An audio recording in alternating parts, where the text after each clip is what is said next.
Hello and welcome to the France 24 interview.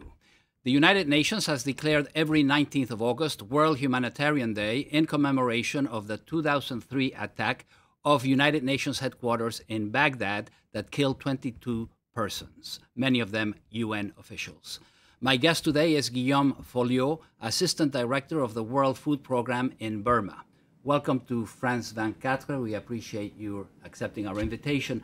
I wanted to ask you, as a humanitarian worker, as somebody who has dedicated his life to the humanitarian cause, what does this day mean to you personally?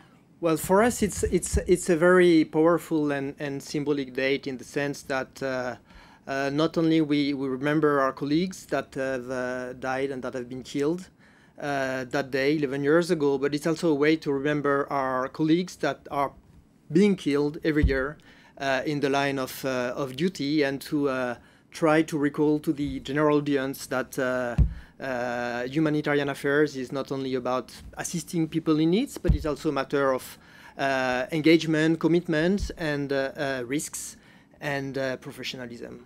Yes, about 100 humanitarian workers are killed every year, much more than some years ago. They've become targets for many groups in countries where the humanitarian workers are trying to help. Why is that? Why have they become targets? Well, I think maybe we might live in a world that has become a bit more dangerous, or where the lines between combatants, civilians, the agencies assisting those in needs are becoming more and more confused and difficult to read. I'm not saying that the situation in Bosnia 20 years ago was crystal clear, but we are in a situation where things are a bit more interlinked, and we might often be considered as a target, as well as being seen as an ingerence. That's not a good example is in Iraq, where the jihadists consider humanitarian workers the enemy, basically. Well,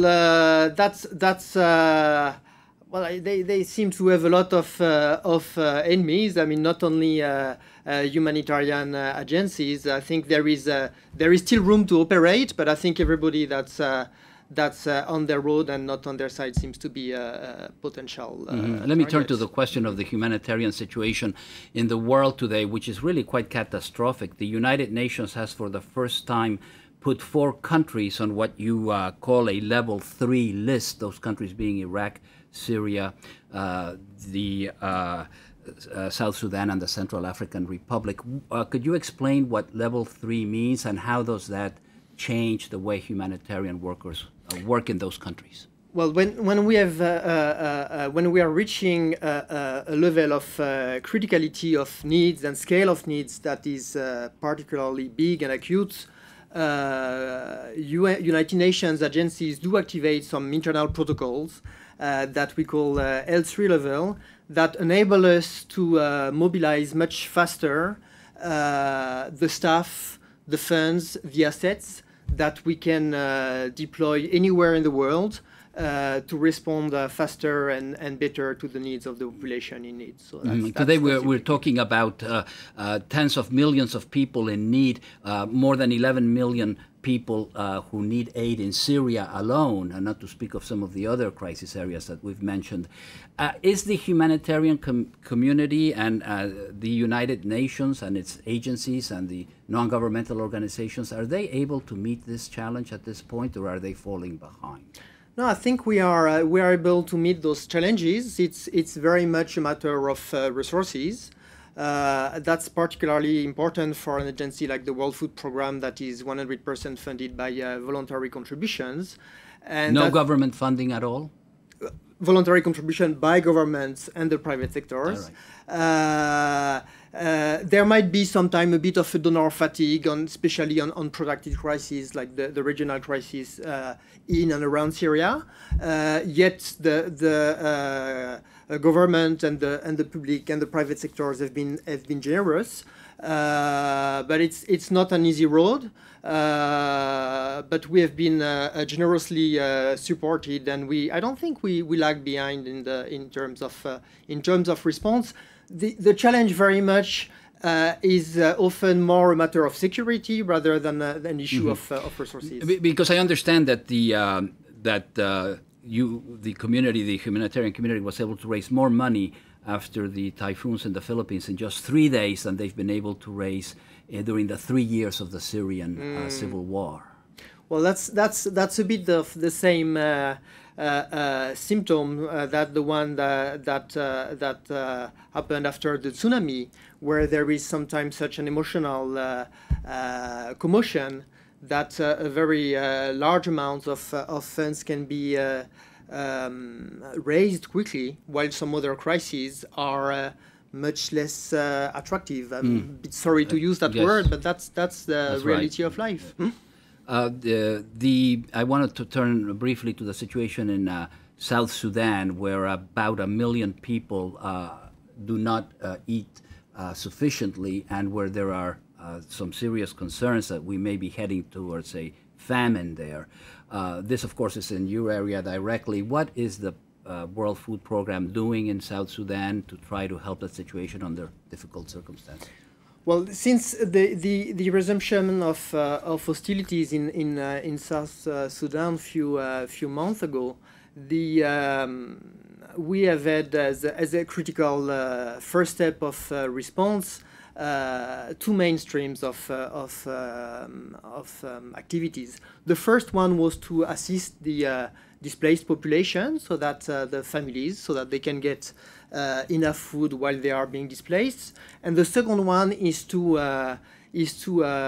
try to put more importance on the assistance provided to kids and mothers in order to prevent and treat moderate malnutrition and make sure that those populations most at risk don't fall into a situation of acute malnutrition. And then you have serious situations as well. These countries are not at the level 3 yet, but you have the Yemen. There's a serious problem. The Democratic Republic of Congo, you have serious problems there as well in terms of humanitarian crises. No, there is, as you said, I mean, there is definitely a multiplication of fighting and population displacement for some time now that might not have reached the critical level of level 3 activation, but are still of a major concern for us.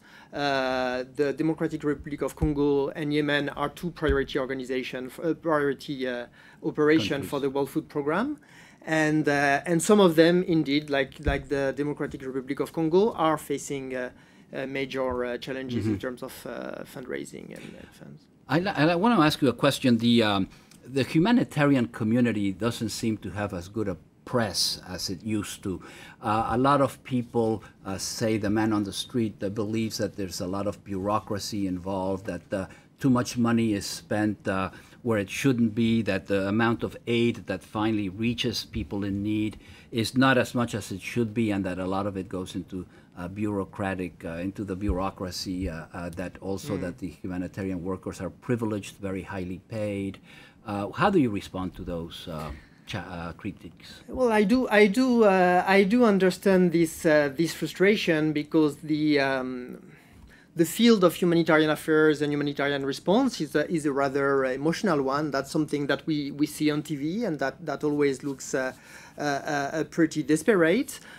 So we all expect more to be done faster, and even though we do as much as we can, and the L3 activation is a good example of how much we try to mobilize all we can as fast as possible, there is always a delay, and people might feel that things don't come on time. But when it comes to substantial amount of complex assistance that covers everything from food to water, shelter, protection, things are running, but of course they are not necessarily running as fast as people would like to see it running, and I do understand that, but we do have, precisely because we are using the taxpayer money or voluntary contribution by the general public, we do have quite a lot of transparency and control in the way that the funds are being utilized. In the case of the World Food Program, 93% of the funds given to us is being used for indirect operational aid. purpose. Yes. 92% indirect Yes. aid. Okay. We're coming to the end of this interview, unfortunately, but I know you work in Burma, and I wanted to ask you what the situation is there with the Rohingya community, which has been persecuted in the past. How do things stand there at the moment? Well, it's a long history of tension between at the border between Bangladesh and Myanmar since the independence, and I see pictures of camps there. That has erupted with more violence in 2012 between the local Rakhine population and the Muslim population there. We have now 140,000 people that are being displaced and that are being assisted by all UN agencies, including the World Food Programme, every month with food. But it's a bit of a political issue because it's ethnic tension. The government of Myanmar has started to take steps to fix the problem, but it will be a long road. That will have challenges, and in the meantime, but there are yes. positive developments. Well, time will tell, but I think that's one of the key of being a humanitarian worker is to look at things genuinely with hope and a positive eye, hoping that things can develop positively. Okay, thank you very much. Thank you very much for coming here. Welcome. Thank you for watching, and please stay tuned to France 24 for all the news in French, in English, and in Arabic.